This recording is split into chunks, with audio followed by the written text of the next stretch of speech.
Well, students, in our previous lecture, we have learned the whole lesson from Jinnah to Qaid-e-Azam. It is lesson 8 of your textbook of English, and I have explained you the whole lesson.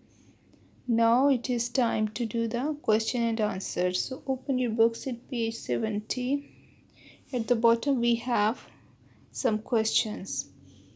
You have to prepare your copy like this, as I have already done for you, and you have to write down the questions.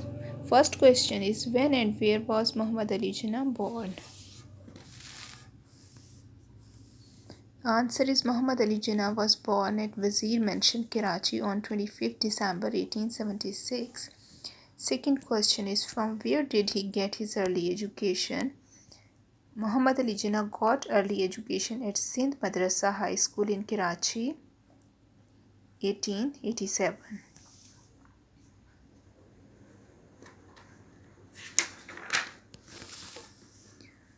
Third, when did Jinnah start his practice as a lawyer? In 1896, he started his practice as a lawyer at Bombay. Question 4. Why is 23rd March 1940 regarded as milestone in the history of Pakistan? The answer is, on 23rd March 1940, Muslims passed a resolution for an independent state at Lahore.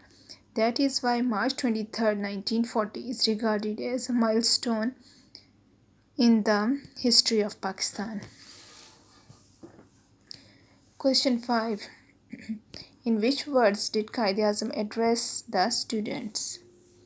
The answer is, Qaid-e-Azam had great love for students and he addressed them in these words.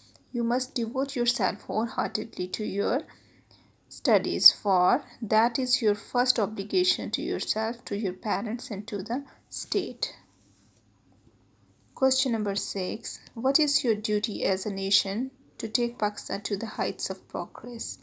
The answer is, as a nation, we have to